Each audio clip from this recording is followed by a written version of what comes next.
Is a housing market crash likely in 2023? The answer might surprise you. Stick around for 3 key factors that will help you decide when the right time to buy a home is at the end of the video.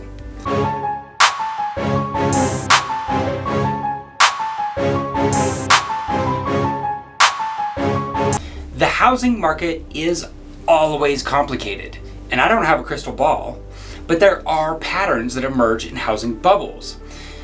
There tend to be 3 things that typically occur in a bubble, a housing market bubble. So what conditions lend to a housing market crash? Those 3 things are: first, an abundant supply of homes; second, variable rate mortgages; and third, low equity. For the past few years, we've had a shortage of homes, and recently there was a conference in Florida where Lawrence Yun, the chief economist for the National Association of Realtors, said housing inventory is about a quarter of what it was in 2008. Distressed property sales are almost non-existent, at just 2% and nowhere near the 30% mark seen during the housing crash. Short sales are almost impossible because of the significant price appreciation of the last 2 years. So nationally, it's obvious that we have been in a housing shortage. Let's look at the Kem C. Gardner Policy Institute at the University of Utah and see what they have to say about it.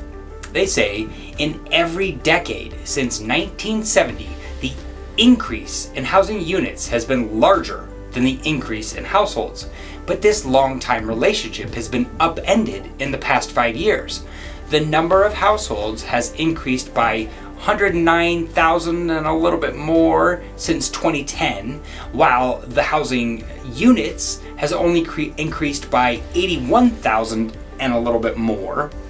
So for the first time in over 40 years, households are growing at a pace faster than housing units, which is a strong signal of a housing shortage. That's a 34% shortage. So going back to Lawrence Yun and the national forecast, on November 11th of 2022, he said, for most parts of the country, home prices are holding steady since available inventory is extremely low. Some places are experiencing price gains, while some places, most notably California, are seeing prices pull back. Overall, interest rates around 7% have been a deterrent for home buyers, but also for home sellers. They're nervous that if buyers aren't coming out to buy homes, that no one will buy their home, so they don't want to sell it.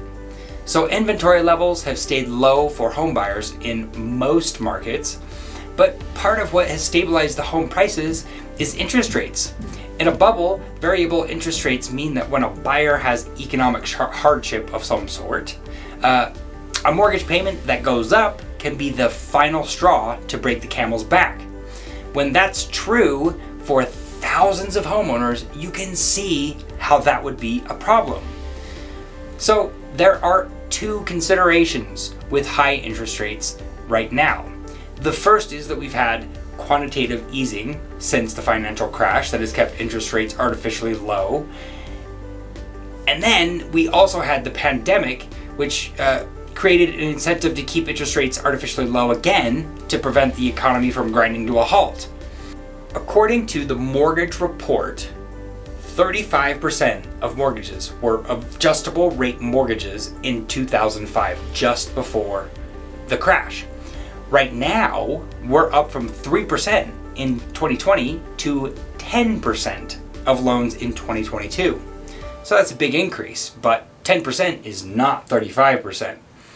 The reason a home buyer would choose an ARM, as they call them, an adjustable rate mortgage or an ARM, is that they tend to have a significant discount from the market rate that mortgages go for. So for a 5/1 ARM, the lower rate for 5 years is attractive. The fact is that a 5/1 ARM means that after the 5-year fixed interest rate is over, the rate can be adjusted up to 1 time per year for the next 25 years on a 30-year loan. With historically low interest rates, there just hasn't been much desire for adjustable rate mortgages by home buyers. The second consideration is that with interest rates around 7%, buyers have been more hesitant to buy, which is also translating to sellers being more worried about listing their home for sale.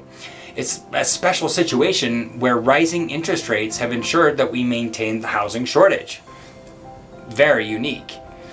So the last factor to a housing bubble is low equity. Redfin recently did a study that showed down payments are much higher than usual. They say the typical US homebuyer who took out a mortgage in July made a $62,500 down payment, which is up 13.6% from a year earlier and almost twice the median of the $32,917 down payment in July of 2019 before the pandemic. While prices have climbed enough through the pandemic to make a bigger down payment count for less as a percentage of the total, down payments are still up from 10% before the pandemic to 15.2% of the total value now. A 15% down payment is still enough equity to prevent a home buyer from walking away from an unaffordable payment. In 2008, that's exactly what was happening. Buyers would put down very little, so when they couldn't make the payment, they would let the bank foreclose. The bigger picture is that there aren't enough homes to accommodate the growing population wanting to buy homes. While adjustable rate mortgages are up since 2020, they still only make up 10% of the market. More home equity plus quick appreciation is really likely to make homeowners fight to the end to keep the home, or just sell it in a low inventory market where there's been a ton of appreciation. The three determinants of whether you should buy a home right now are: 1, do you have the resources to put a down payment on a home that will make a rising interest rate affordable? Number 2, do you expect to stay in the home 2 to 5 years? Number 3, is your income dependable enough to pay the mortgage indefinitely, even through economic hard times? And if the answer is yes, then it makes sense to buy a home. Absolutely. The equity, the appreciation, and the tax benefits of buying a home far outweigh paying someone else's mortgage off. Even after 2008, prices were higher than a few years before. So, if you don't have to sell in a year or two, capturing appreciation, equity, and tax benefits is always the financially healthy choice. Even with the slowdown in real estate since interest rates doubled, the National Association of Realtors chief economist Lawrence Yun still expects to see an increase of 1% in the national median home price next year, where some markets are going to increase and other markets are going to decline. Overall, though, an increase of 1%. So based on what I just told you about Utah, I fully expect prices to go up overall. There may be little hyper-local markets that experience backsliding prices, but it's not likely to be the rule. In the real world, where I'm a real estate agent, this has meant that buyers are having the opportunity to get into a home at a discount.